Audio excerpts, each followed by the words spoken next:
You're tuning into the Wild, Weird, and Sometimes Normal podcast. If you have a story or a guest recommendation that you think others need to hear, email me at wildweirdandsometimesnormal@gmail.com. Let's get this started. Alex and Brett, kick it! Wild.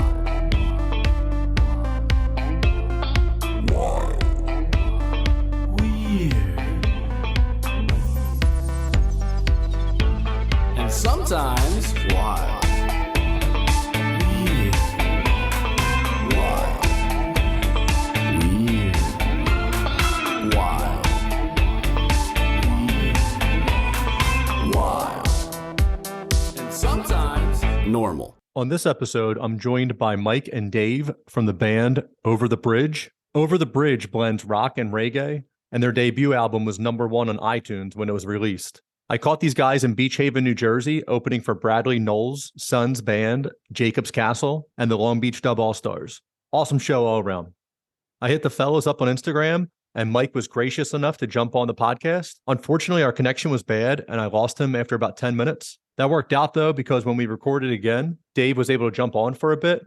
It was really cool to talk to these guys about coming up through the scene, meeting Opie from the Dubs, and doing the Northeast part of their tour. Mike and Dave gave insight to their recording process and how excited they are for the next album. You need to check these guys out. Their music is really good. Hit them up and let them know you heard them on Wild and Weird. Enjoy the show. Are you looking for CBD for your pet? My friends at Pure Pet Wellness have what you need. They use the highest quality ingredients. While other companies may use synthetic oils in their CBD, Pure Pet Wellness uses organic ingredients, organically grown hemp, organic coconut oil, organic shea butter, organic beeswax, and that's just to name a few.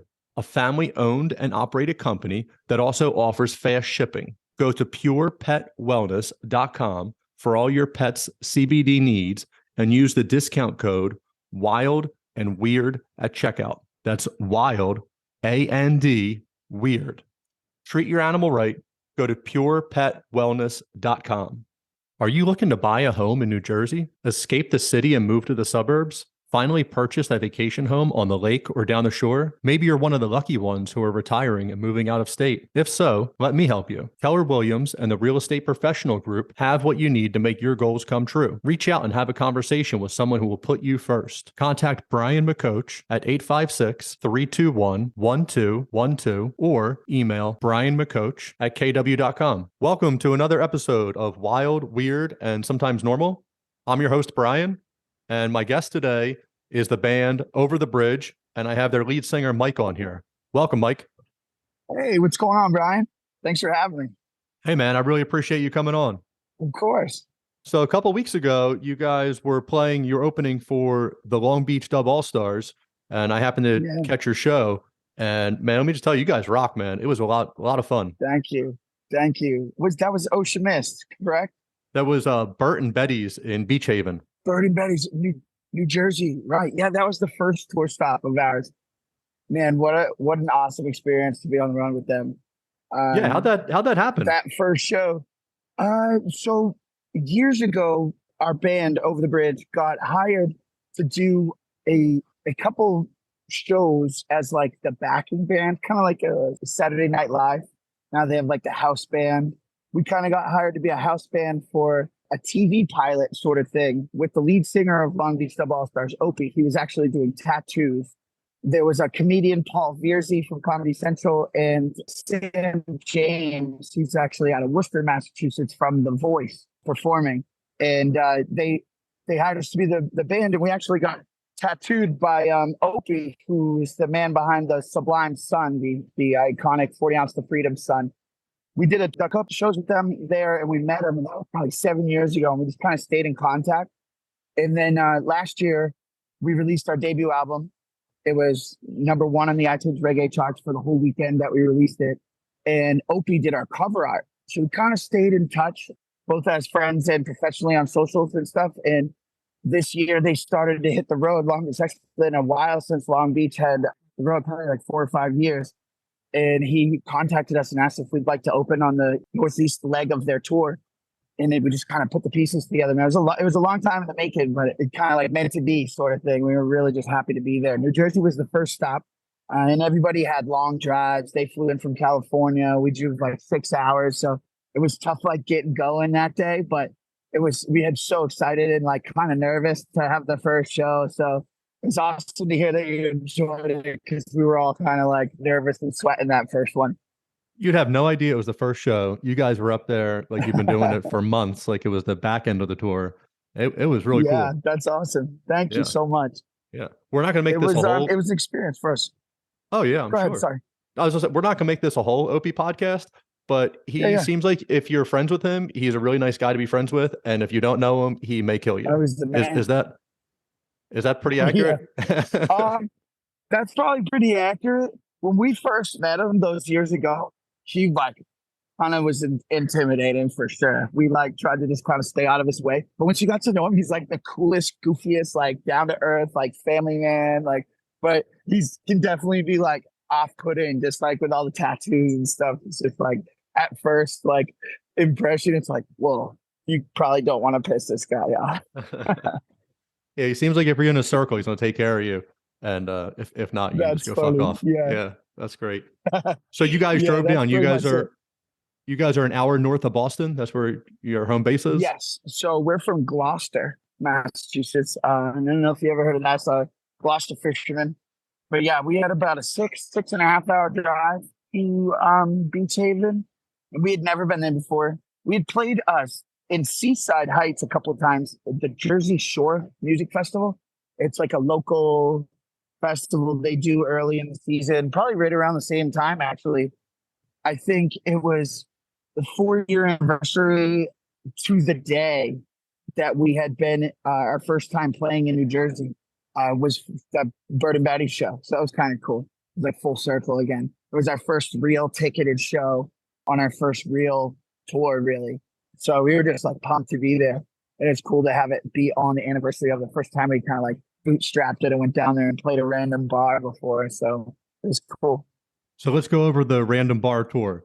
You guys just get into like an SUV or a van and load your stuff up and you're just hitting different small joints? Our first couple tours were exactly that. We packed up my Jeep Grand Cherokee and Dave's RAV4 all the way up to the ceilings with gear, and like 3 or 4 dudes in each car, like just crammed in there like clowns. And we just drove kind of wherever we could. And a lot of the shows ended up not even pulling through. So we just kind of like set up shop and bust, or like we pick up random gigs at like, we played at a dog park, I think one time. It's just like kind of anywhere they would let us. That's awesome. So I've been to a lot of shows over the years and everything. And typically the very first band that goes on, the venue is trying to get their sound right for the main opener. And you go to like a Warped Tour, or, the Lollapaloozas used to come around. Right. Those early bands, their sound was just shit. You guys were so clear and had such a great stage presence on there. And also you had people coming around, people within your crew, I guess, like doing videos and pictures. Yeah. I've never seen such a production. I was like, are these guys the headliners? There's a lot going on in here. That's awesome, man. It's awesome that you noticed that. Not a lot of people notice like how much actually goes into putting on a show and the touring and stuff. And it just seemed like such a good time. And like, don't get me wrong, we absolutely love it. But hats off to the guys who do this, 30, 40 days on end, like all summer. We did it for 4 days and it was months of planning to go into it. And we run a tight ship, but like all the people on our team are our friends. And we've been kind of doing this since, for years, since we first started playing together, jamming. Our friends would come to gigs at our local bars in our hometown in Gloucester, and like, we'd sell some t-shirts or like, so we kind of just learned as we went, and we would go to shows and watch how these bigger bands were operating. And, oh, look at that guy, who's bringing out the guitar, like taking notes on these kind of things. And our friends just kind of naturally slid into these positions where like they know what needs to be done. CP, shout out to CP. He's been one of my best friends. Kip as well. You've probably seen both of them running around on the stage, taking the videos and doing the pictures. They set up the merch table for us so that we can focus on setting up the stage. They help unload everything. Just having that is incredible. We weren't the headliners, but we still had the same amount of responsibilities as the headliners because we were providing the backline.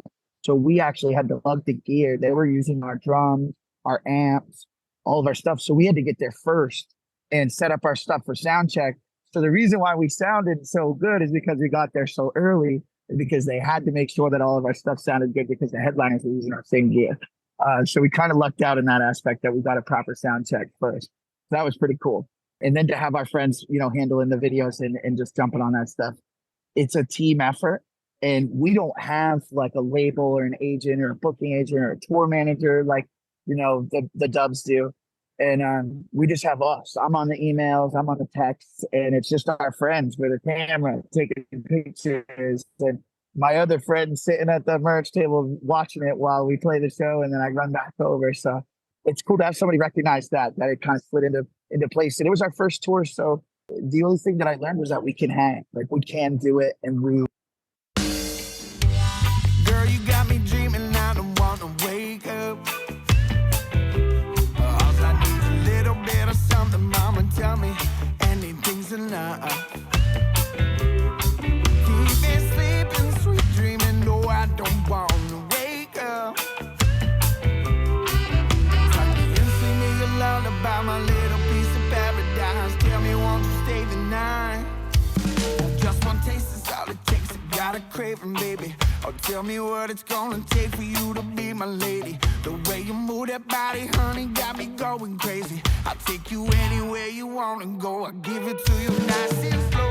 But I've been chasing rainbows, you look like a pot of gold. And if I have to go, I'll give you all my hand to hold. I let them say what they want, it doesn't matter. I know I could take the stairs, but I would rather climb the ladder to you. Girl, you got me dreaming, I don't wanna wake up. Tell me anything's in love. Keep me sleeping, sweet dreaming. No, I don't wanna wake up. You sing me a lullaby, my little piece of paradise. Tell me, won't you stay the night? Hey, how come when I close my eyes, I see your those beautiful blues, little sunrise in the middle. You're everything that I adore. Hit me so high, so high. I'm satisfied, but I need more. No, I can't get enough, baby. Give me some love. I'll fight for many ways, stranger. Girl, you got me dreaming. I don't wanna wake up. Tell me anything's in love. Keep me sleeping, sweet dreaming. No, I don't wanna wake up. You sing me a lullaby, my little piece of paradise. Tell me, won't you stay the night? I hope the morning never comes.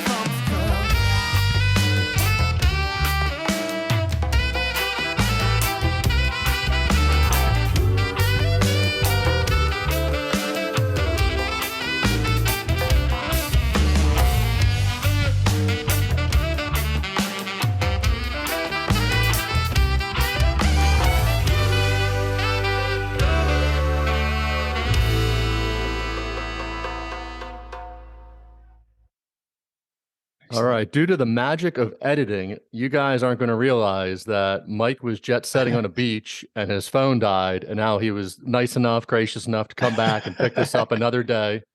It looked like he might have been in Ibiza. I thought I saw DiCaprio behind him. I'm not fully sure, but he had a day off and he was enjoying himself. So I appreciate that. I think we're going to come in. You guys just heard a song by Over the Bridge. Mike, what do you think the best song would be to put out there for the people? Ooh, our most streamed song is Dreamin. Dreamin', okay, cool. What's that one about? How'd that come about? It's actually our newest song as well. So all the songs on the album are a little bit older.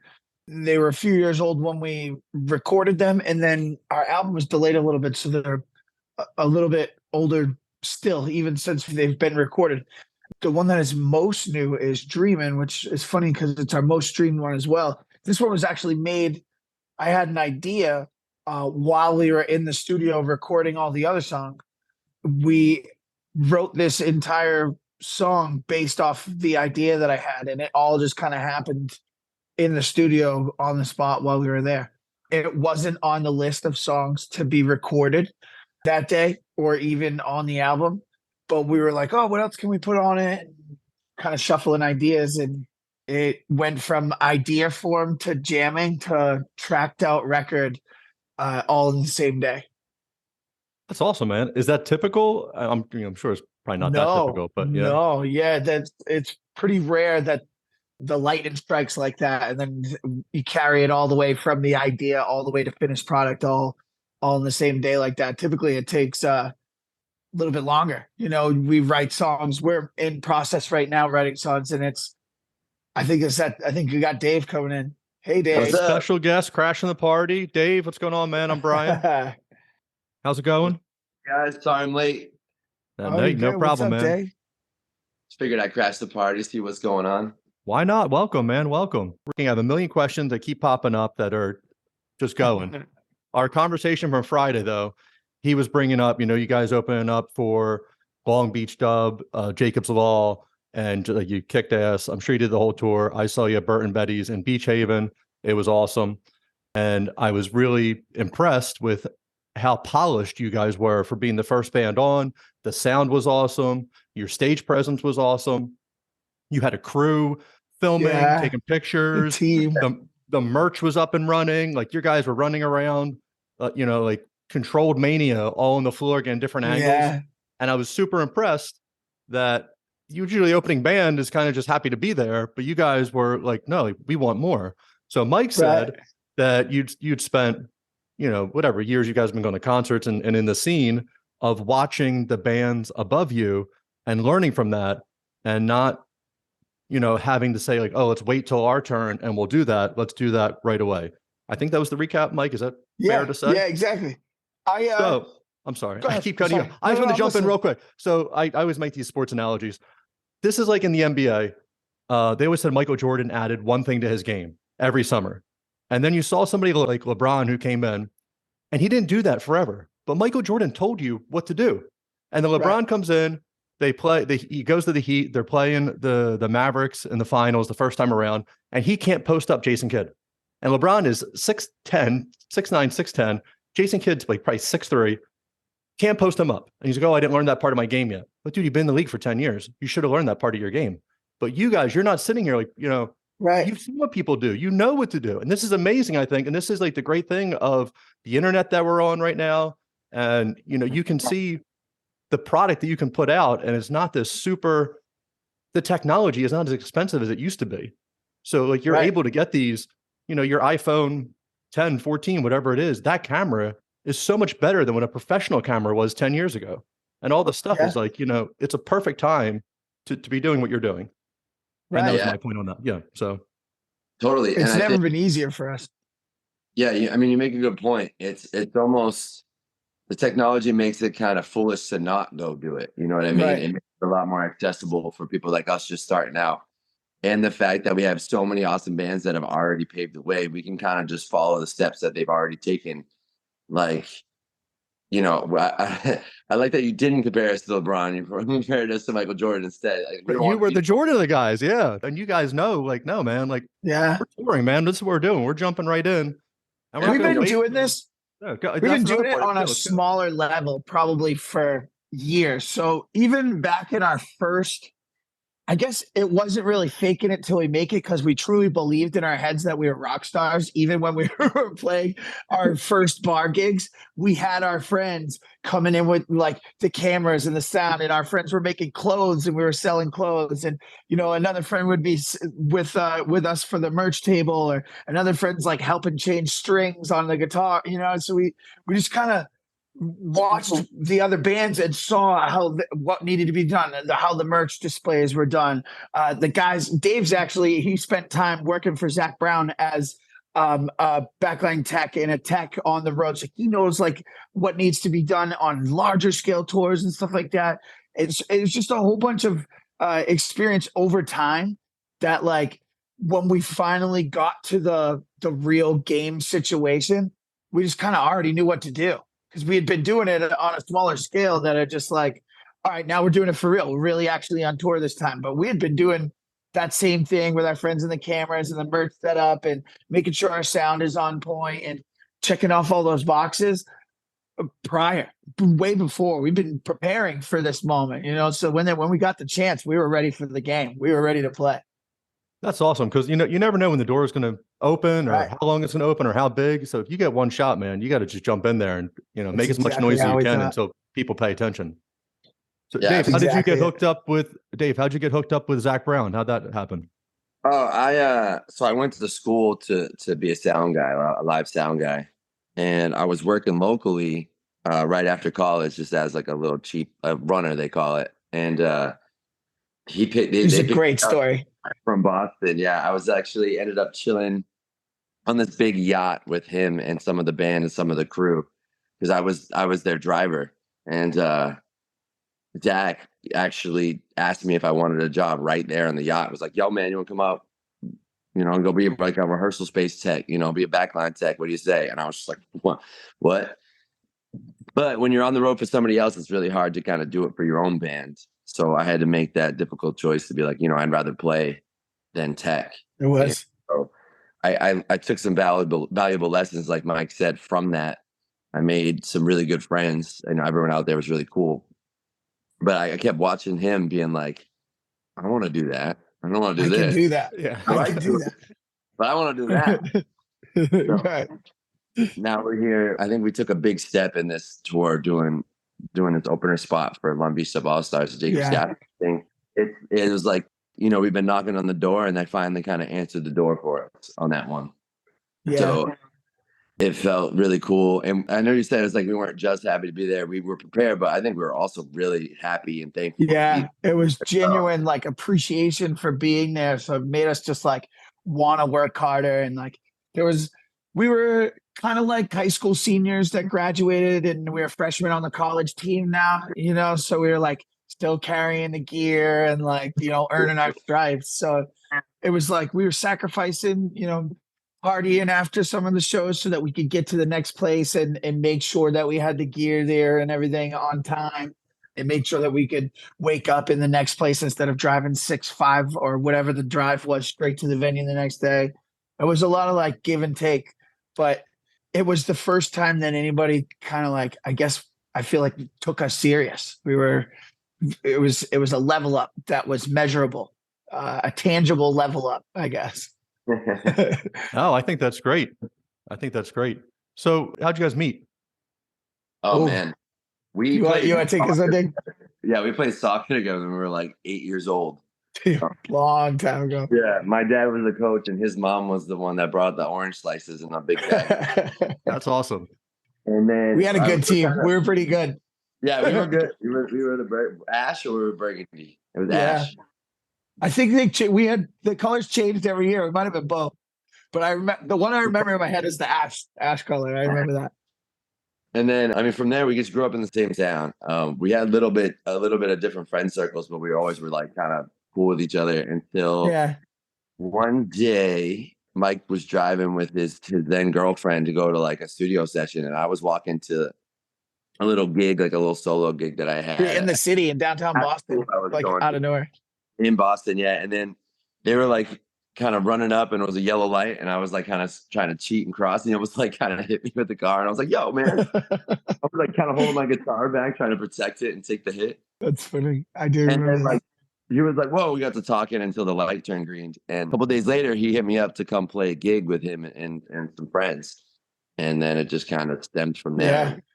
I was like asked to out of put nowhere. together a band for a Sunday night at a local bar in Gloucester that my friend had just got the manager spot at.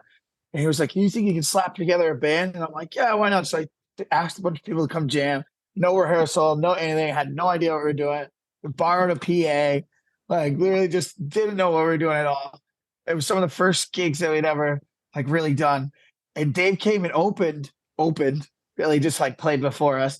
And I was like, "Whoa, he's awesome." And then pretty much was just like, "Dude, you want to just play with us next time?" And we actually had an epic jam that night, all where he came and sang, and like it's recorded. We have a video of it somewhere in the archives of our first jams there. And it was just like totally on the spot, made up, didn't even know what we were saying, just yelling and jumping up and down, just having a blast. And like that energy has been just carved and molded over the years into like something presentable now. But it started there, and we knew that we had something awesome.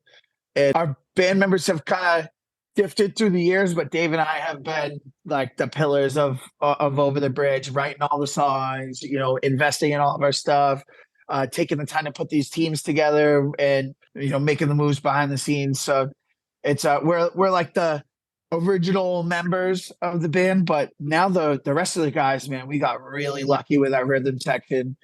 They were in a band for like 7, 8 years together, and we just kind of stumbled into them as a duo. Our bass and drums, Austin and Jeff, we got really lucky with that, and it just kind of solidified our core, if you will.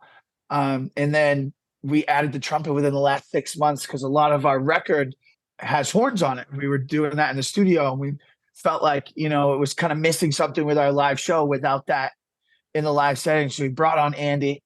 Andy's been awesome. For the tour, Andy was on stage with Brian Wallace, who is the original saxophone player for the 40 Ounce to Freedom album by Sublime. He was touring with Long Beach, and Andy taught him the horn lines to our song Dreamin'. And Brian actually came up and played on Dreamin' for 2 of the songs. One of the nights I was actually wearing the 40 Ounce to Freedom shirt with the album on the back. It was just like, it was one of those moments that we were just like, wow, this is real. We're really here. So awesome. So the band's gone over a bunch of different phases, but this current crew that we have, man, we're just really lucky. We're kind of hitting our stride. It's all kind of clicking. Yeah, it feels really good. Who were some of your influences growing up? Sublime, off the top of our head. Yeah, like right on while we're talking about them. I would say Long Beach Dub All Stars were, Yeah. you know, especially The like Dubs.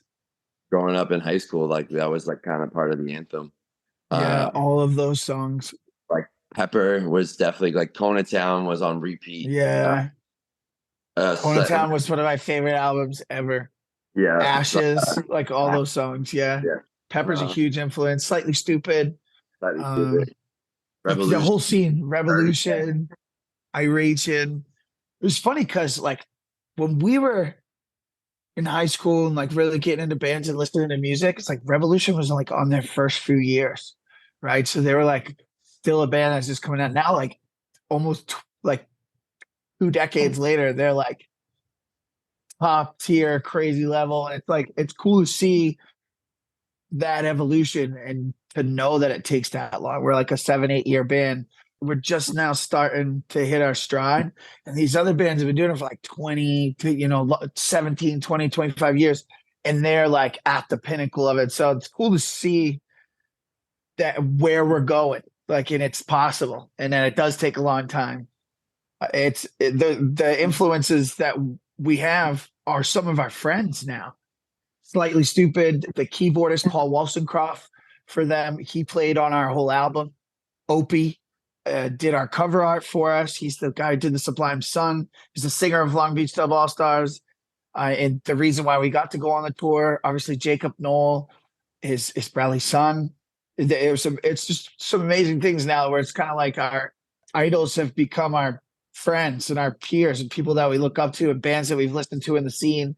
Some of the best bands in the scene right now are our friends, the Elevators. We did shows back when they were called The Cornerstone. Joe Samba produced our album. He's probably one of the highest selling artists on the Law record label, which is Pepper's record label. He's on the entire 20-year Kona Town anniversary tour.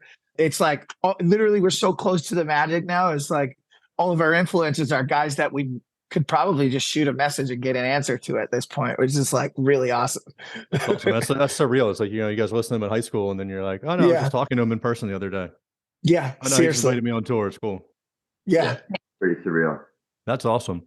One of the reasons, so I saw Long Beach, one of their first tours, 99 or 2000, and that's when they had the original Sublime guys, Bud and Eric, in there. Yeah. And You got to to go see these that guys. lineup live. I saw that lineup live, yeah. Wow. So I missed, Sublime did the 95 Warped Tour, and the first one I went to was 96, so I missed that. And Wow. so I think that I would have been 13 or 14, and my parents weren't psyched for me to go into Philly on my own for that. I was like, come on, like, let's go see this.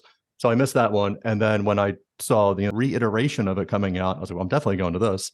And they Right. played so Electric Factory or TLA, which are just like this 1,000-person little venue. And, they were awesome up there. And that was great. And now to see, Jacob Noel up there, and that was part of what got us to go there too. Because I follow Sublime on, I guess on Twitter, and they retweeted that Long Beach is coming out, and then Jacob's Law was opening. I was like, oh man, it's like a twofer. Let's go check this out, see what his son's all about. And the pressure that like he has to have, of like, dad being from Sublime, and like everybody, like, oh, I know your dad. Like, well, you listened to my dad for 20 years, but you didn't know him. So that has to like just be weird. But he seemed like he handled himself. His sound is really unique. He has a lot of background effects going on, and kind of like a little spacey, trippy, and good stage. He handles it so well. Honestly, you would never know. He's the nicest, humblest, like coolest kid ever. And even when people are like running up to him and asking him for pictures and like, bringing up his dad, obviously, and all these things, he's like super cool about it. Like, I don't know if I would be able to handle it as well as he does it. It really comes through, and he's doing his own thing too with the music. Like you said, it's really unique. He's like taking his own path and really doing his own thing with it. And that's like kind of valiant, it would have been like easy for him to just kind of try and go that way. But mimic. For him to be his own person and really take a hold of that is like admirable. It really is. And his music is awesome. I'm still singing some of his songs now. So a lot of his songs we got to hear over the course of the 5 shows, and they're like stuck in my head. We listen to them all the time now. Yeah, I thought it was really cool. I was telling my wife when I got back from the show, I was like, no, like, the guy put on a great show, and it would be so easy to like slide into this like Frank Sinatra Jr. type of thing. We're like, oh, I'm just gonna live off of my dad's fame, and then people still pay to see the novelty and like the songs that they know. I was like, this dude's cutting his own path. And then when he covers the Sublime stuff, it's not like he sounds like him exactly, but it also is like this familiarness to it. But he has his own stage presence. You were there at the Bird and Betty show when he came out for the first time and did I think it was Saw Red, just him and the guitar. Yeah. I got goosebumps, man. I had chills. That was the first time. So he did that for the shows. That was part of the performance for the tour, but that was the first time we saw it. It was the first night of the tour. And I was beside myself. It was incredible. I thought it was amazing.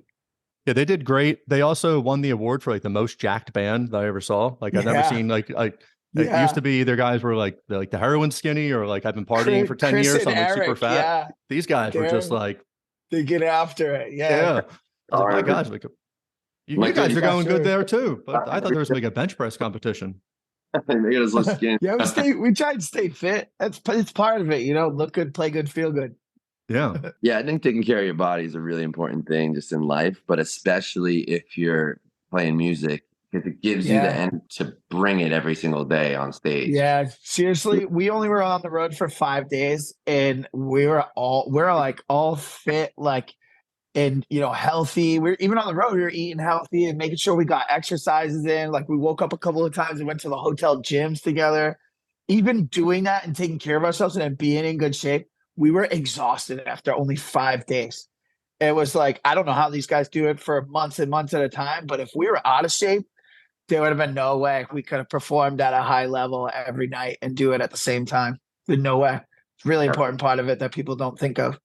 There's like an added respect factor for the people who go at the opposite direction. They're like, we're just going to tour for 2 years, and like the Motley Crue version of it. And like, we're going to smoke cigarettes, drink beers, and throw TVs out the hotel windows. I don't know how those guys did it every night. Well, I guess we do, right? Like artificial energy, and but still, at some point you run out of that, or you hit a wall. But those guys, I think that's when they collapse on the stage. Is when they run out of oxygen.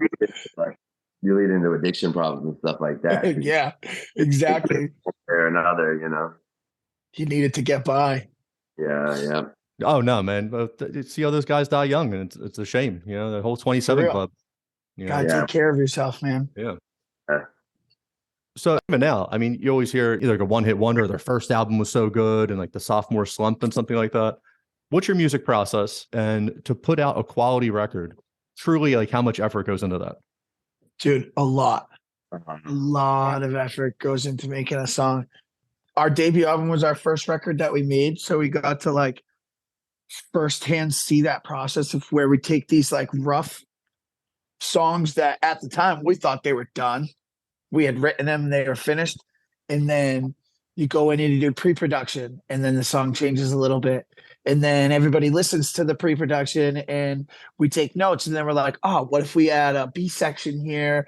What if we stop here? Then it kind of morphs again. And then we go in and track it out. And then during tracking, something else changes a little. What if we sing it this way? And then from the time when we wrote the song and entered the studio to the time we leave, it's almost completely different. It just like evolves. And that process is so hard to complete. I think that's probably the hardest part of making music for any artist, is taking it from the idea to the finished product.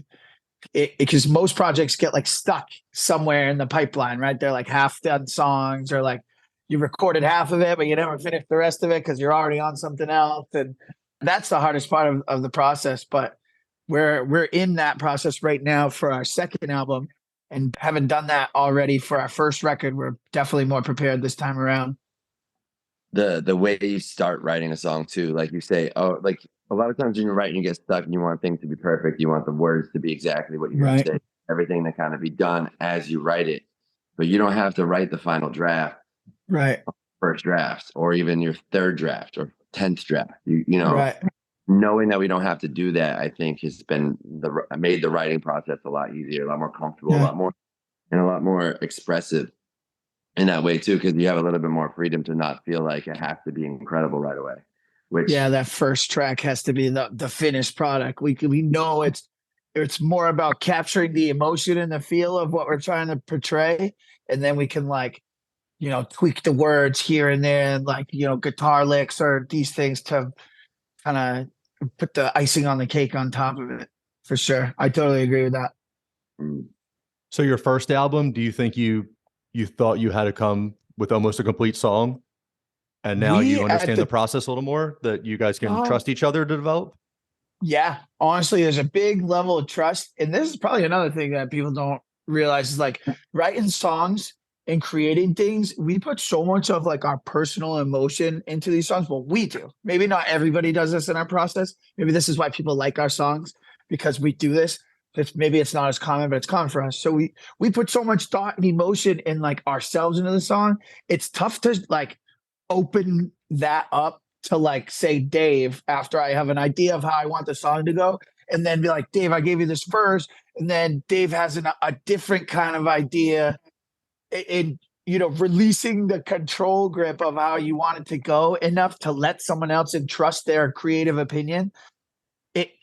Once you like can do that and be like cool with changing stuff and like let the ego down a little bit, man, that's how our songs have gone from like where they were then to like where they are now, is being able to share that and openly trust each other to be like, yeah, let's try it that way, and bounce each other's ideas off, because the final product ends up being 1,000 times better than if we were just like, this is the song, this is how I want it to be done. When everybody in the band gets to add their opinion, and oh man, especially with a group of talented musicians that we have, it shapes it so much better. It makes it 1,000 times better. And that's probably my favorite part of this process now, is like, okay, I got this rough idea in my head, and I just get down what I have and I send it to the guy. And then I'm like, what do you think? Right. And then Dave sends me back up first. That's sick. And I'm like, yes, this is it. Yeah. Let's send it. Let's get bass on it. We're actually just talking about this today. So it's an exciting process now, like collaborative effort. And before, in our first record, we didn't really have that. It was just like songs that we had written. We needed something recorded so we could show. We're like not even the same guys that we were on that album. Some of those songs kind of like honestly embarrassed us a little bit, because we're like kids talking about like, kind of immature shit. Now we're like we're older, like in our 30s. Like Dave's got a fiance. We're going to his wedding this summer. Like it's just, we're different people now than we were when we wrote those songs. So even just that part is different too. I'm so glad that when I was in high school and college, that like the term like cringe like wasn't like in the vernacular at that time, because I just look back and I'm like, oh my, like what the fuck's wrong with me? Like just terrible, and I couldn't imagine You know, in 10 years, I look back at these podcasts, I'm like, what the fuck am I talking about? But I couldn't imagine, you know, putting music out, or you're up there singing to people, and it's so personal. And you do feel, and maybe you're over this now, but like when you first started and you're releasing original music, did you just feel judged as you're up there? Like just subconsciously or somewhere in the back, like, oh my God, man, like I wrote these songs, I'm writing about, you know, it's kid shit, whatever you're saying. And now it's getting more mature and you're switching to a different lane. But even still, like that's like your private thoughts and experiences. Exactly. Like, was that like tough to deal with? I think it varies from song to song and what you're actually writing about too. Yeah. But I think if you're not looking back at yourself as you get older and saying like, what the fuck was I thinking? And that just means you're not growing, right? And you're stuck. Yeah, probably doing it wrong. So when you look back, if you kind of have that mindset, then it's almost kind of cool. You can like laugh at it rather than kind of feel like a little bit cringy in your stuff. You're like, oh yeah, that was me then. Oh yeah, you know. And then now you can look at yourself and say like, wow, you know, I like where I've been and like where that brought me to this place now. Yeah, I do. Same thing with the music. Yeah, that's awesome. Yeah, no, that makes sense. I wrote this kids book series for like a fourth grade book series because my 9-to-5 job isn't that exciting. So my son used to ask, hey, Dad, like, what do you do? I was like, I'm really on Excel all day. And he's like, what's that? I'm like, money and numbers. And he wasn't impressed at all. So I started writing a kid's book for him about like a spy, and I used his name in it. And, you know, growing up, like G.I. Joe and all the stuff was like awesome to watch, the cartoons. And like nobody ever really got hurt. So I kind of made my book that was like friendly like that. Like nobody died or anything like that. But there was action and fighting and punching. Yeah. And I self-published it on Amazon. I wrote 3 books and 2 of them were up there. Third one's gonna come out. Oh, thanks. Yeah. But I almost puked when I first published it. Like all of this stuff in here, like came from in my head. All of this, like the dialogue and like, you know, like people are like looking into your dreams. And it's like, I don't know if I'm ready for this. I don't know if I'm built for this. Right. Yeah. It's definitely something you get more used to over time. But the first few times, it's definitely nerve-wracking for sure. I started when I was younger. I started as like a rapper when we were in college. So I was like really saying some sideways stuff. Like, and I kind of, you know, broke the ice like early on by like releasing rap songs that were saying this, just like really speaking my mind. So when we got to the writing process for the band, I had already kind of had that before. And I guess I kind of more had like I don't really give a shit kind of attitude more in the beginning. And as you start getting older, you start caring more about what you say and why you say it. And you think more about like, well, shit, if 100 people are going to listen to this song or 1,000 people or what am I really going to say? I have the opportunity to say like, and then you start thinking more about your words and using them more carefully and growing in writing. And that's kind of more where we are now. But then it was nerve-wracking just to write songs about anything and put them out there because we just kind of didn't want people to think we weren't cool or we just want to be good enough. Or back then it was all about being cool. Like when we first started writing songs and doing stuff, like everything was about being cool. And like now it's less about being cool and more about leaving a lasting something that'll last longer than us, I guess, a legacy, something that people can remember us by, something that can help someone. We write a lot from our experiences and like who we are and like how we feel and what we've learned from. So I know a lot of people relate to the songs and it's helped people through tough times like they have us. And it's like when we're writing them, it's helping us through hard times. It's really cool to see how it's been so different. Dave dabbled with recording too when we were younger. He had different versions of bands and stuff. So making it in the beginning, I guess our intent behind the songs is different from then and now. And that's why it's different. It feels different for us to release music than it did then. I mean, we're not as nervous because we know that we're sharing pieces of ourselves with people and it's going to help someone. And it's coming from a pure intent rather than like trying to be cool. So it's less judged, you know? Yeah. And I think, at least for me, it feels like for all of us, I'm a little bit more excited about the stuff that we've kind of been working on now. And we're starting to kind of bring in together that songs that are kind of coming together, and that it makes me feel like I'm a little bit more proud of the message and a little bit more proud about what's coming, what's behind what's motivating these songs rather than just, oh, that sounds cool. I think it's a little bit more meaningful, and that just makes it, you look forward to working on it a little bit more that way too. Yeah. More exciting for us for sure, because it means something to us now. Yeah. Means more. We're adults. We're grown men. We've invested all these years and all this time into this, and we're here. Like, we're really not playing anymore. We're we're planning to put out a real record that's like going to be a statement fall. And the first record kind of was like, all right, these guys are great. This is great music, but it's like, wasn't quite there yet. This record's going to be like a hammer drop. Like, that's what we're hoping for. And we're putting a lot of that focus and energy and feel and emotion into writing the song. And it's showing, especially with the crew of guys that we have that are helping us. We care, like Dave said, we care more about it. So we're working on it more. I don't know how, it kind of like a snowball effect, right? So the songs are getting better because we're getting more excited about it. It's growing like that.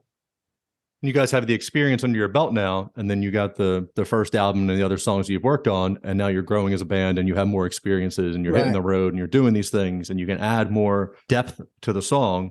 It's exactly it. Yeah. So it's, like Dave said, that, if you're not looking back and kind of embarrassed at what you did, you're not really growing. And not that you're embarrassed by your songs. I'm not saying that at all. But also, you guys wanted to put something out, and it was almost more important that the lyrics were cool, that someone's like, man, I really like that you said that. Right. But in reality now, as you're getting older, the really cool thing is like, man, I get your message.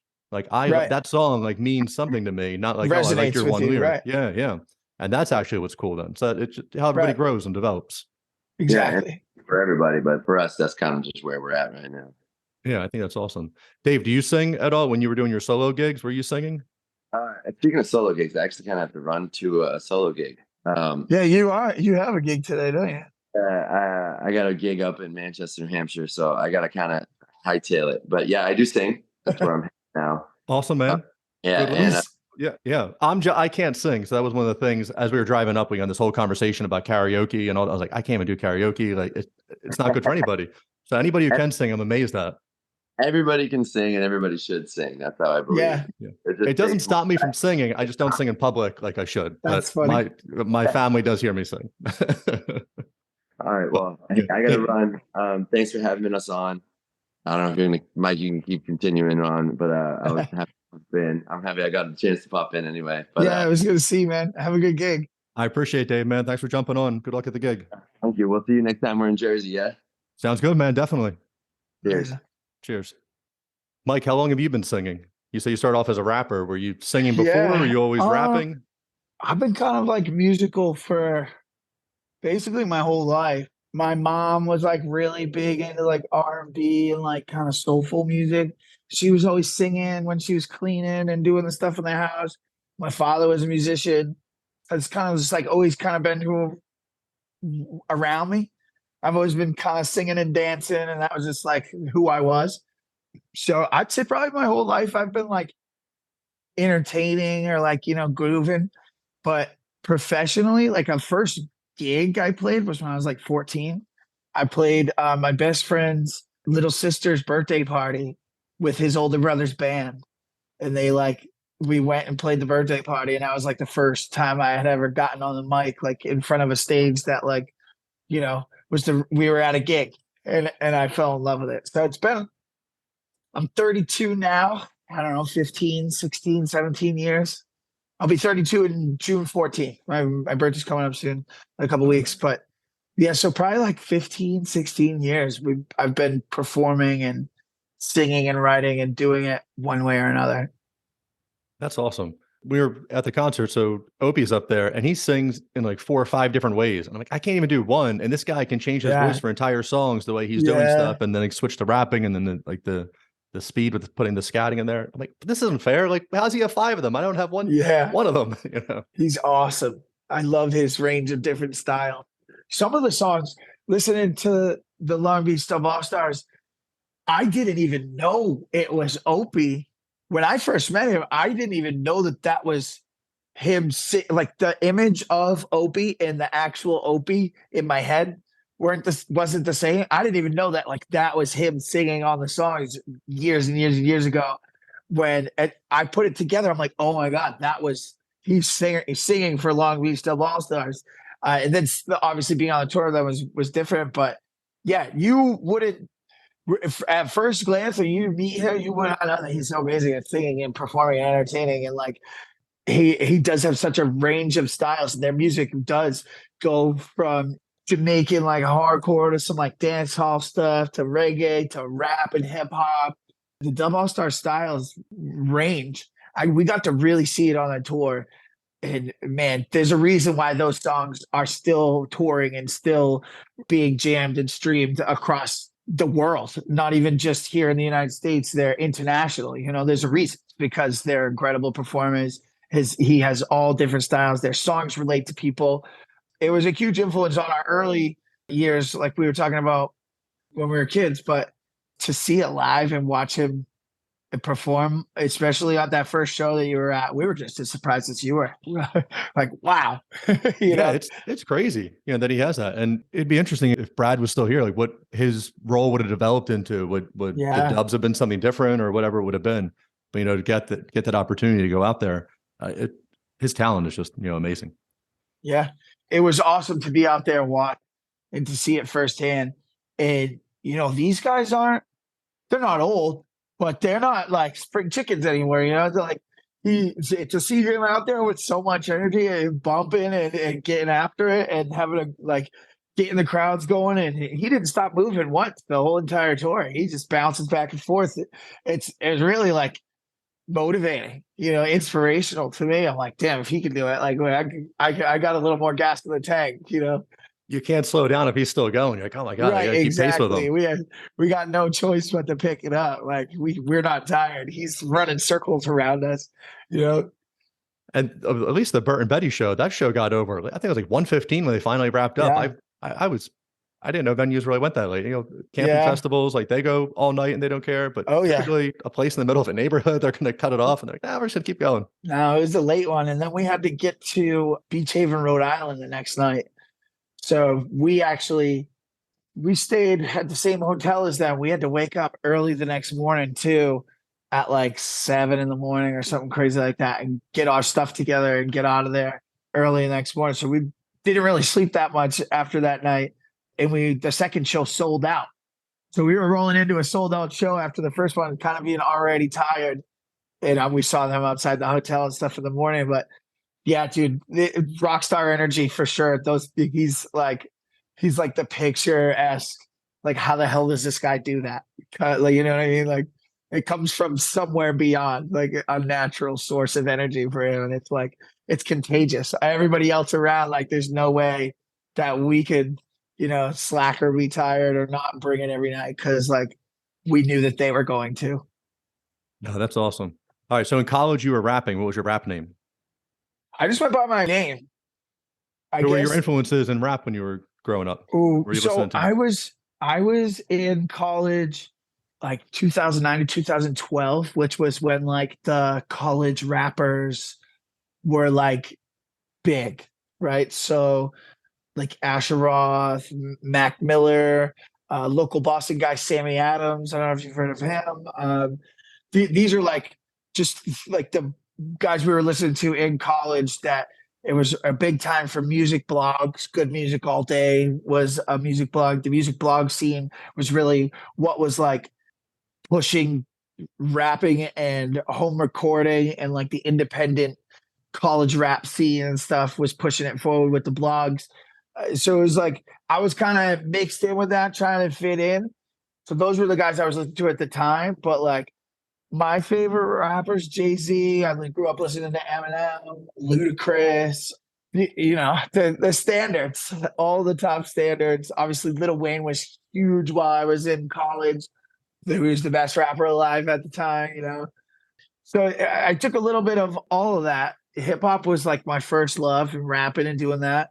And as I got older, I kind of just, not that you can't rap forever, but I guess like being a local rapper at, you know, an older age, or I saw ahead, you know, what's the sustainability and longevity of this? Like, can I see myself making a real sustainable future rapping, coming from a small town doing the thing? And you definitely can. There's those, success stories, but I played my first couple acoustic gigs, and they're offering me a free meal, a couple beers, and a few $100. And I'm like, maybe there's something there. So I started focusing on playing guitar and singing more, learned a bunch of songs, started, gigging and doing those things. And then that kind of, now I play music full time. I don't have a job. For the last like 4 or 5 years. I've been playing music full time. Before I was working full time and gigging full time. So from then till now, it grew from being a rapper and wanting to do those things. And I put on shows myself. This was like before we were 21. So we couldn't play at any bars or anything like that. And not that even if we could, no bars have like, some of them do, but hip hop, they're not like putting on a rap show on Friday night. It's like they're bands. You go to a restaurant or a bar and you're seeing a band, you're seeing an acoustic performer. So we used to rent out halls and charge $5 to put on a hip hop show. And we'd do that when we were like 18, 19, 20 before we were 21. And I knew that we weren't going to be able to keep really doing that sustainably. So it just kind of naturally focused more on singing, playing guitar, because I could make money and a good living that way. And then that's when I stumbled into the residency spot at that first bar my friend asked me to put a band together for. And then Dave came and played with us. And then years later, here we are. Man, it's kind of, I always do both. I have rap music that is out under Mike Forgette on Spotify and iTunes that you can look. It's only like 2 or 3 songs on there, I think. So I took all my old stuff down because I was embarrassed by the things that I was saying.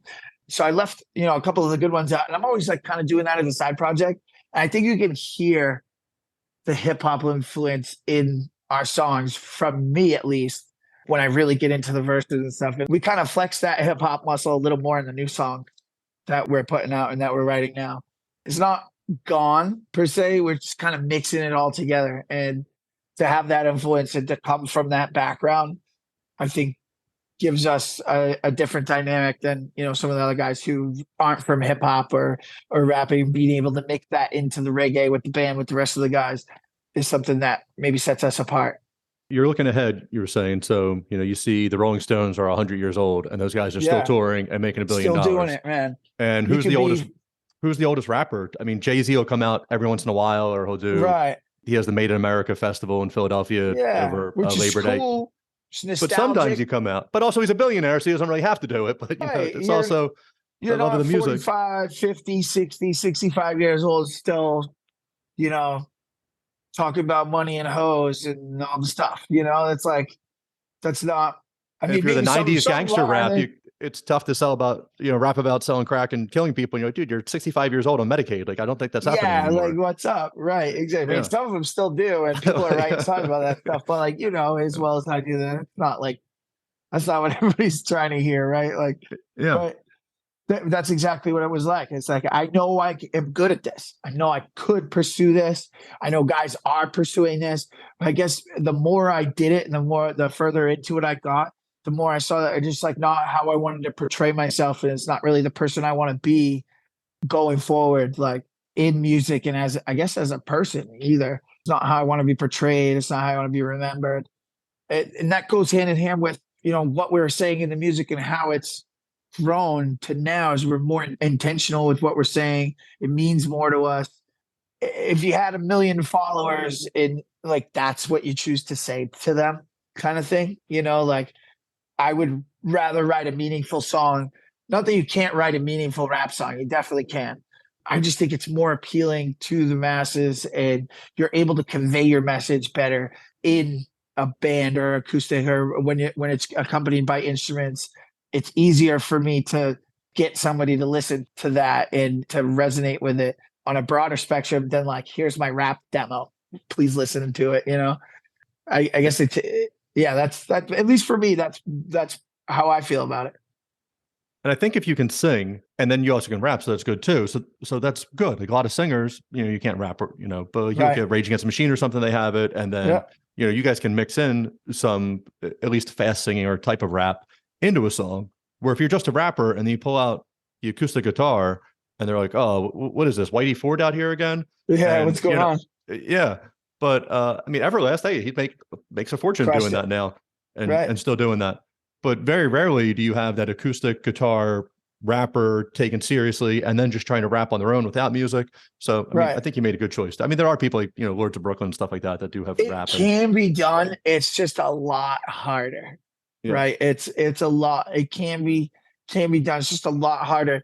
And those guys who make it, those are outliers, man. Like there's only one Everlast. You know what I mean? Like you know what I'm saying? Like these guys are outliers. They're anomalies. This isn't the standard. That doesn't happen all the time. Not everybody's going to be Eminem. You know, like those guys are shooting stars. You know, I Right. took They're a one in a more million to like, do that. right. I took a more like realistic approach. That's kind of what I did. Like I saw early on that maybe I could, not saying I was squashing my dream or anything, but like I'm not going to be the next Eminem. But if I pick up a guitar, maybe I can make a living with music, you know? And that's kind of what motivated me. Right. You're the two-sport star who had to choose which path they wanted to go. You're getting a full ride in basketball or football, but you can't do both. Like, which one are you taking? So I went and recorded the first time I was in a real studio. It was my platinum sound recording in Jacksonville, Florida. I went to school in Jacksonville at Jacksonville University. And this is the studio that they recorded the WAP. I don't know if you ever heard the song. Let me see. WAP. What it's like a dance that they did. Kind of like it's called the WAP. It was a big song back then. So I went to this like famous studio, whatever. They had platinum records on the wall.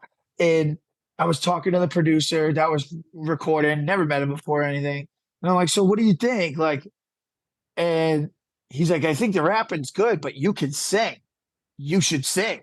And it was just like kind of a simple, blunt thing that the first professional that recorded me said to me. He's like, you have a good voice. There's a million people who can rap. Not everybody can sing like that. He's like, you should sing. So that was like another light bulb that I was just like, well, yeah, he's right. It's pretty easy to rap and, put words in rhythm to a beat, but not everybody can belt out a tune. And it was another kind of one of those step up, level up kind of things where I was like, okay, if I focus more on the singing, I can still rap, but not everybody can sing. So it was another one of those things that just like honed a new skill to set us aside again and to grow. Just keep stacking that in your arsenal of things that you can take out. It also seems that so far in your musical life that you keep running into the right people at the right time. So that guy's sitting there telling you like, hey, rapping's cool and all, but like you can sing, go follow that. You're driving in Boston. So you got, you guys were from an hour north of Boston and you run into Dave. Like, what if you were, I love sliding doors. I love the idea of if you'd made that light and then you didn't run into him, like that whole thing just changed. And now you guys are here. Like I find that all amazing. I think all those synchronicities naturally, when you're on your path and you're following like your heart, I guess, at least for me, it sounds pretty corny, but naturally when your intentions are pure and you're moving with like appreciation and love for everything that's going on and you're following your passion and what is driving you that way, you naturally just kind of create these opportunities and these things, I guess, attract to you, and you discover these opportunities because no matter what happened that day or whatever the instance might be, I knew I was going to make the best out of that opportunity, or I guess like things turn out the best for those who make the best out of the way things turn out. I don't know. It's something like that. We create our own luck. Right. I'm fine. I don't know how to do it. I think 20 years ago, I would have said that was corny. I have the last 10, 15 years, I've really been focusing on stuff like that. I don't do it all the time. And it slips my mind as I'm like, hey, be appreciative, mindfulness. You create your own reality. You create your own happiness. Right. If I am walking by you in the street and I bump into you, that's a dick move, man. Like, what are you doing? But if I walk by and say, hey, just good morning, anything, or just a smile and a nod, and now you just brighten that person's day a little bit, who may be having a shitty day, and then you're going to bring good things to you because you have a positive energy, coming off of you. So I mean, it all comes bullshit, around. but it works though too. It's right. It does. Yeah. And a lot of it, honestly, I'm not going to act like it's luck. Dude, we work our asses off. This is all I do. 24/7, 365 for the last probably 15 years. I've been relentlessly pursuing this goal of creating a sustainable living off of music, whether it's gigging, writing music with the guys, touring with Over the Bridge. My goal wasn't like to be rich and famous. My goal is to like make a living, an honest living off of music somehow, like a carpenter. I just want to clock my time card and go to work with music somehow. So my goal, knowing that was my goal, I've always been working to build towards that. And people are always like, oh, when you make it, you're going to make it, man. It's like, I do. Well, what is making it to you? Because right now I'm doing exactly what I set out to do. I'm making it a living. I don't have a boss. I make my living off of music professionally. That's all making it there. Your guy made it. Right. That's exactly what I wanted to do. Maybe, there's levels to it. But honestly, after seeing the tour and seeing those things, like, I don't know how those guys do it for months on end. I don't know that I would be prepared to leave my family, my hometown, my girlfriend, like everybody for 3 months to go out there on the road and do that. I don't know if my body would hold up. I don't know if my mind can hold up. It's kind of like those things, like to other people, that is making it. That's blowing up, getting on the tour. But like once you get to that level, like I kind of know, like it's not all roses. That's kind of, it's hard to do. It sucks. They're not getting paid that much money. You better hope you sell enough merch at that table to, pay for the lights to stay on and stuff. Cause these guarantees for the openers and stuff, unless you're headlining, like it's not that much, but people all perceive that as like making it. And I know at least that it's not all what it's cracked up to be. So for me, where I am is I have a sustainable music business and we have people that are listening to us. I'm talking to you right now. You're in New Jersey. You saw us at a show, it's like we're doing these things without making it to everyone else. And I guess it's just like what your goal specifically is. Some people want all the attention and to be loved by as many people as they can and travel and do all that stuff. And that's why they'll sacrifice and do all the things they need to do to stay out on the road for months at a time. Like that stuff isn't what I hold a priority. So like, I don't know that I could do it like how they do it. Well, there's also levels, and you get to that point and you can control it though. Like, hey, we're going to go hit the East Coast for a month. Right. I'm going to come back for 2 months. Then we're going to do the Midwest for a month. I'm going to come back for 2 months. And you guys, but if you're not 18 or 20 and, you just met your girlfriend, like, hey, sorry, babe, I'm out now for 6 years. I'm going to go tour the country in a van. I grew up in a shitty home environment and houses and I'm stuff out now. But if you like your life and it's really hard to be like, oh, I'm going on a world tour now. But you can level your way up to that or adjust or whatever it is. Dave's getting married. I've lived with my girlfriend for years. We have dogs. Austin, our drummer, has a wife and a new baby. Guys I know guys that are on tour right now that have new babies. And that's going to be the hardest thing ever, is to leave for months on end, knowing like the potential to like miss your kid's first step because you're like out there. Like you have to have a support base, and your family and your loved ones have to be rock solid and down for the cause too, in order to make stuff work like that, which is hard, man. That's hard to find a bunch of people that believe in you enough to make those sacrifices of you being gone and doing those things. And I don't know that me personally could ask that of my loved ones. I don't know if I could ask them to give me up and let me just go like that. That's a tough decision, man. Yeah, no, I mean, I live in a neighborhood where there's a bunch of pilots and they're gone, and the Air Force is right up their street too. So some of those guys get deployed, but the pilots, they fly commercial and they're gone for 4, 5, 6 days at a time. And their stable home turns into single family real quick. And, all this scaring, I couldn't imagine like, oh, hey, we're going on tour and we're gone for months and months and months. And as I said, again, if that, hey, I want all the success that you want for yourself. Yeah. I hope you get all of that. Absolutely. And you can work your way up on that.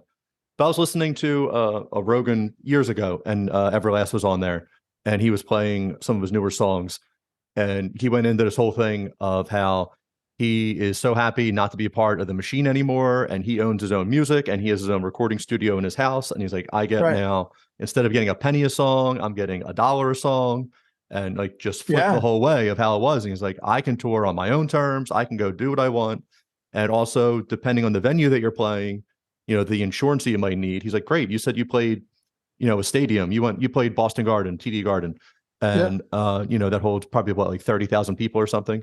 But the insurance you have to pay on that, like actually, if you just played a 10,000 person place 3 nights, Right. you would have made 10 times the amount of money.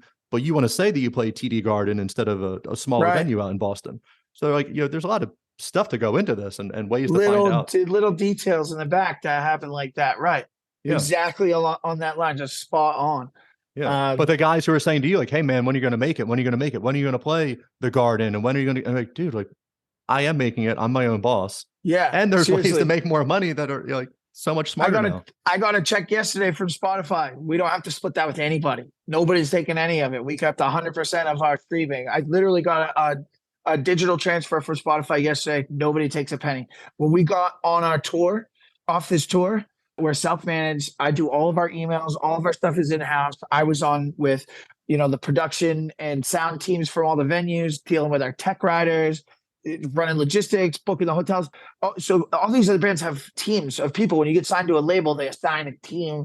They have all these teams of people that are handling all these different things for them. The merch, the people at the merch table are taking a cut, and everybody's getting a little piece of the pie, and after expenses too, even. So even for Long Beach, I don't know exactly, the numbers for them or how they split it up, but I know that we kept more of our money than they did just because of that reason alone, that we don't have a team that we have to split it with. We do it all of ourselves at our level, right? So you'd think that they were, they're a bigger band. They're the headliners doing all this stuff.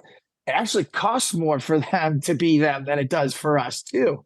It's a trade-off, like at some point, right? You go from being a band that gets guarantees, they'll give you this much for a set or whatever. You're paying bars and they're giving you, a few hundred or whatever it is.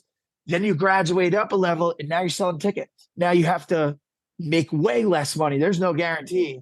You make way less money in order for the opportunity to make more potentially. Now you're selling tickets. If you don't sell any tickets, you don't get paid. If there's only a couple hundred tickets and the venue takes a certain cut for the sound guy and the door and everything else, then, you're left with a small number. Then you have to split that with 3 bands. It's like, well, what's smarter? Do we tour and do all those things? Or do I play at the bar down the street right next to my house for a couple $100 that I get to keep 100% of, right? Or it's cool that we say that we're on tour with Long Beach Del Boss Stars, but what makes more money, right? Like what is really more profitable?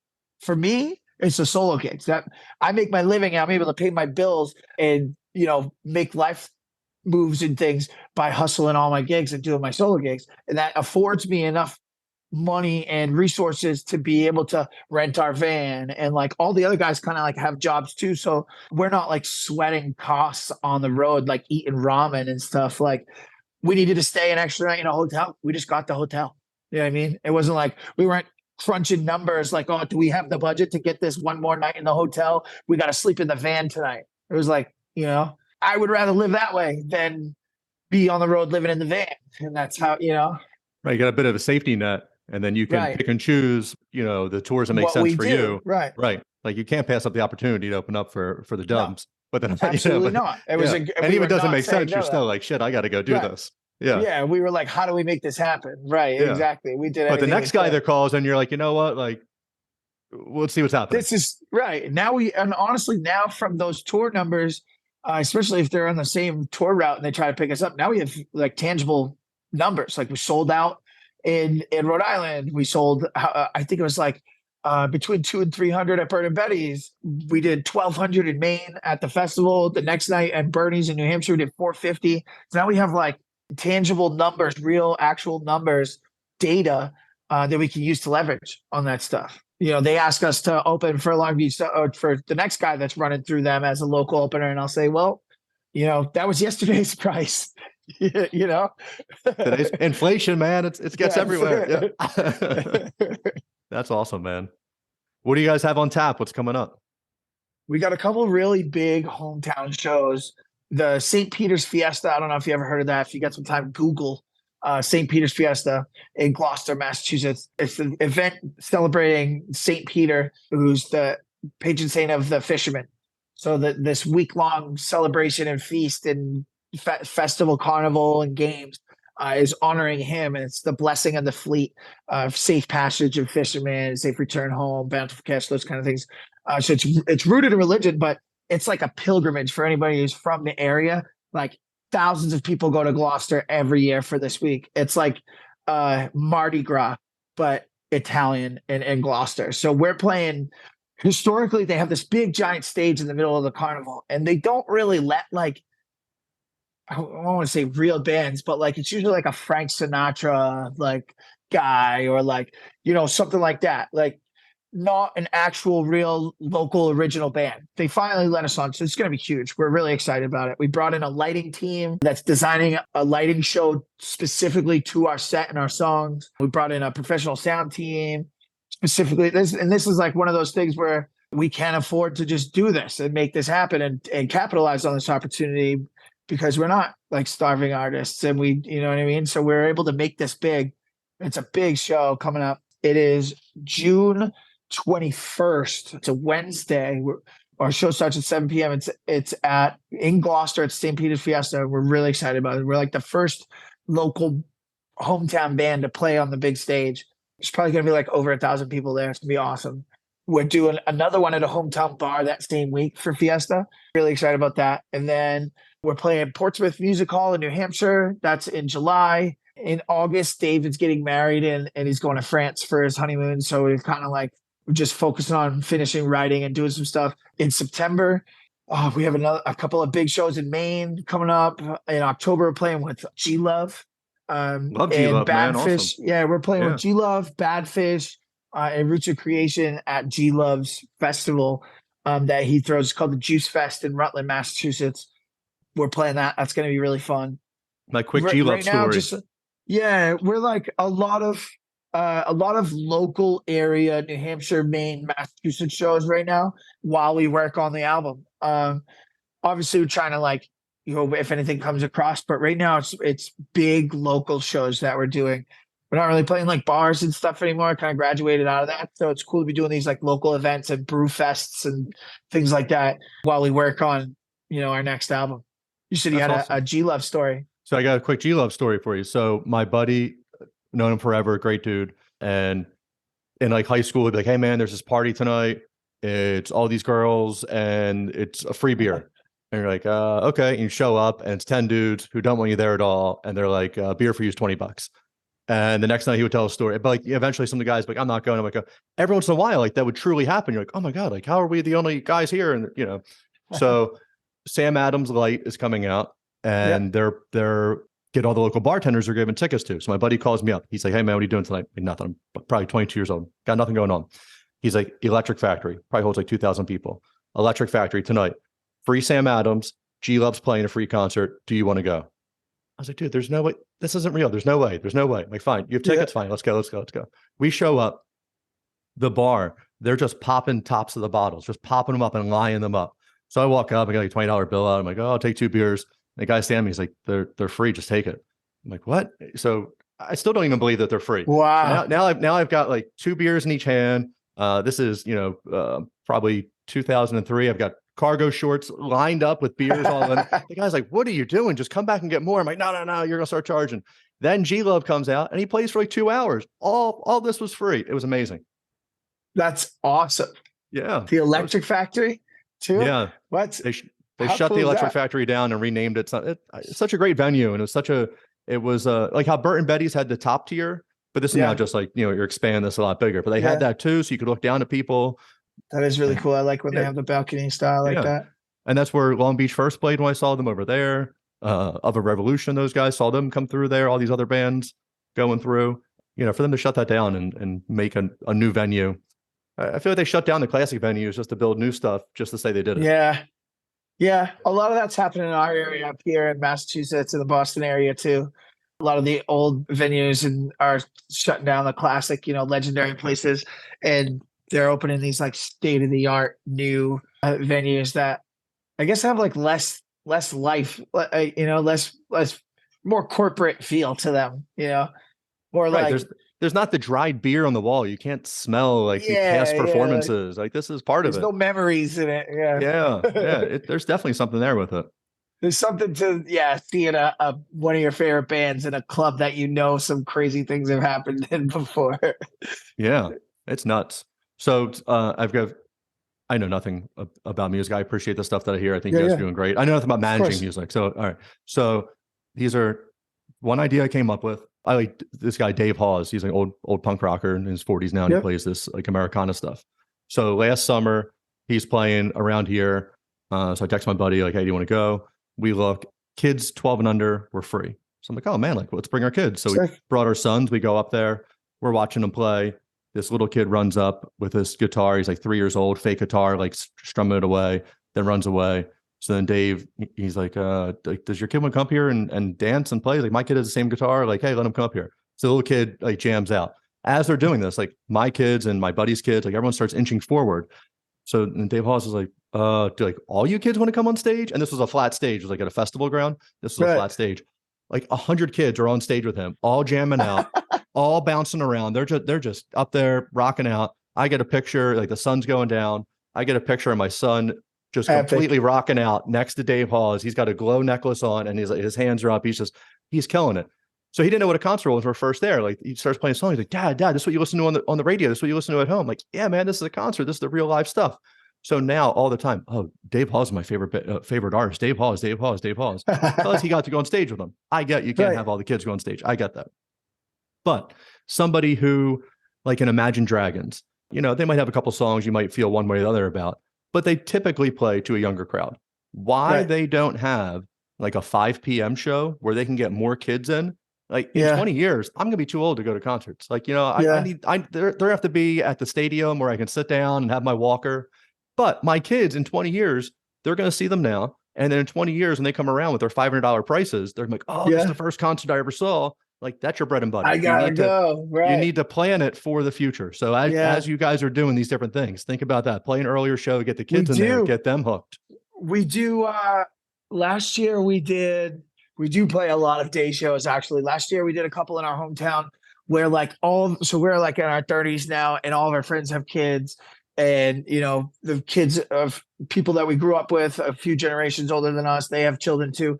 So we played local shows like this one that I was telling you at the Fiesta, where it's all ages, it's free, it's in our hometown. And all these people who don't get to go out on a Friday, Saturday night because they have the kids can bring the kids to the shows. We did one that was kind of like this, same idea in September of last year. And we packed the whole hill. It was like in this little area where there's a hill and they set the stage up kind of like in front of the hill. And the whole hill was packed with people. There was kids dancing, hula hoops and stuff. And it was awesome. And we got tons of video, tons of local people like we're into it.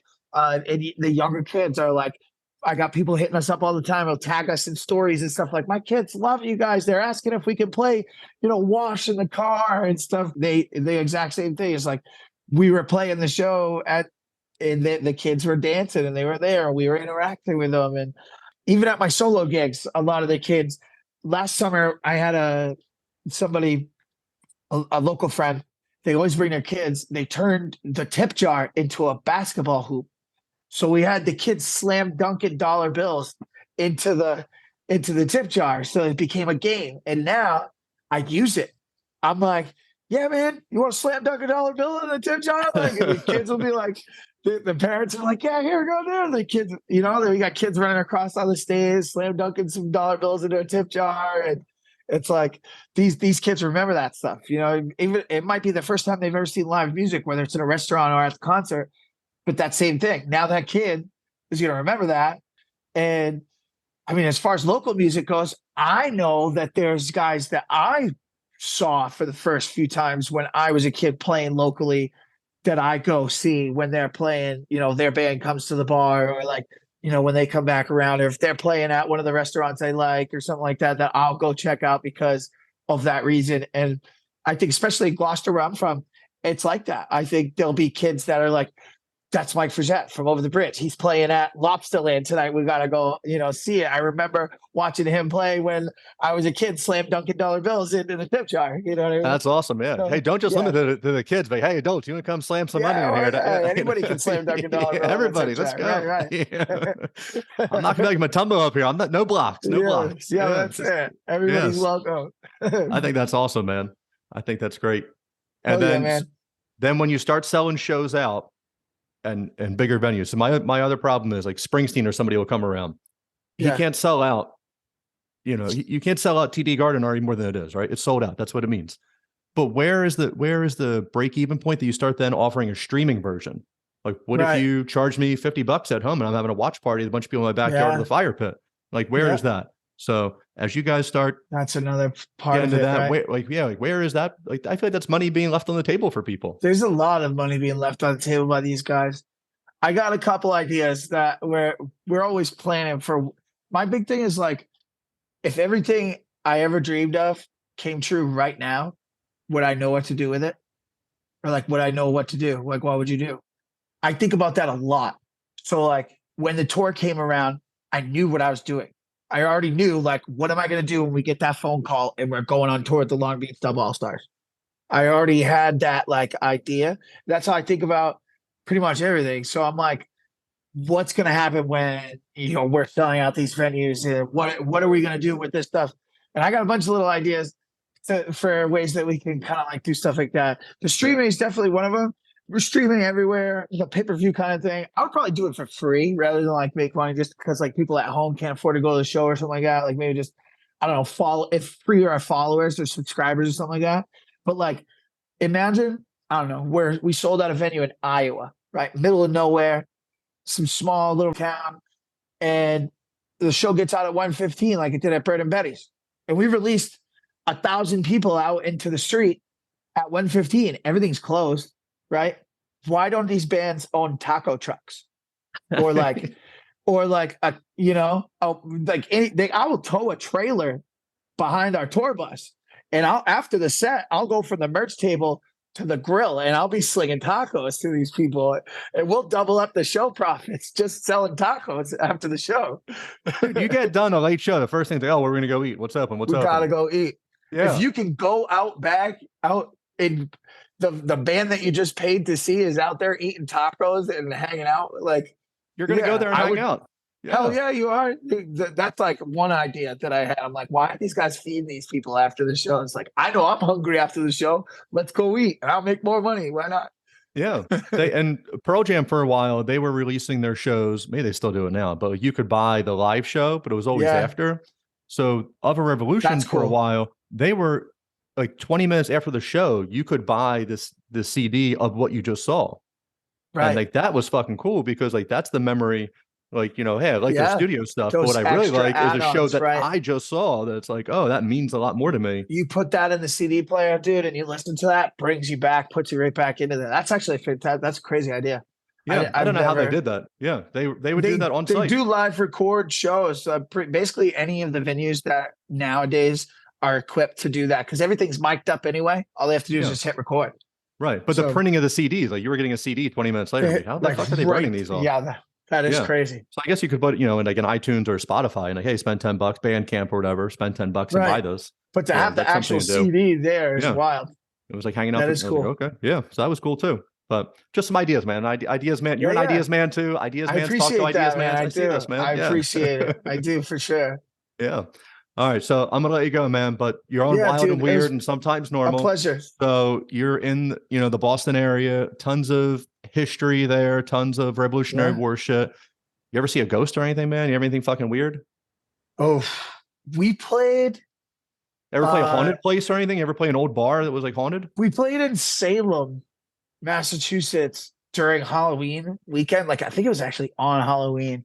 And there's I don't know if you've ever heard of like Salem witchcraft trials. Like, Salem gets really weird during that time. And yeah, we've seen some weird stuff, especially playing that specific show. I just remember like all the freaks were out that time. It was like, I don't know if they were real ghosts or like what, but it was like, we felt like the whole city was a haunted house. Yeah. We've played in some pretty cool historical venues where like, I know that like there's some energy for sure, like in the buildings where things have happened. Nothing that I can think of like off the top of my head, but that one show in Salem, we played Salem, Massachusetts on Halloween, like in downtown Salem, like where they all do all the weird shit. And I That'd be remember cool, man. specifically it being like spooky as hell. That weekend. Yeah, that had to be awesome, man. Yeah. Yeah. All right, dude. I really appreciate it. Nothing but love for you guys. I think your music's great. I think the live version is amazing. Everyone should come out and see you. This is going to go up next Friday. So Okay. I'll put the show notes. I'll put all your stuff in there. Yeah. I'm going to mix a song in on this. I'll jump on your website and put any links you have for ticket shows coming up and all that stuff. You guys are welcome back anytime when you're doing the tour yourself and you're bringing on the first bands. Don't forget about me. Come back on and give me an update on how the tacos are going. Absolutely. Let me know the taco truck is. All right. Yeah, I really appreciate it, man. This is like one of the first times that we went on the tour and then we met. You saw the show out there, reached out to us. It's really cool to connect. It's one of the first times we did that. I hope we're able to keep this relationship open. I would keep in touch with us for sure. I appreciate it, man. You're a friend of the show now, so anything you guys are putting out, I'm gonna re-put out for you, man. So I really appreciate it. If you're ever up in the Boston area, you got some guest list spots. All right, man. I'll hit you up. I appreciate it. I'll talk to you. Take care. Appreciate you, man. All right, everyone. That was our show. Don't forget to leave a review on iTunes, Spotify, or wherever you stream your podcast. Like and follow the podcast on Facebook and Instagram to stay up to date on all things wild and weird. Check out the links in the show notes for more information on our guests. The biggest support you can offer is to tell everyone about the podcast. Until next time.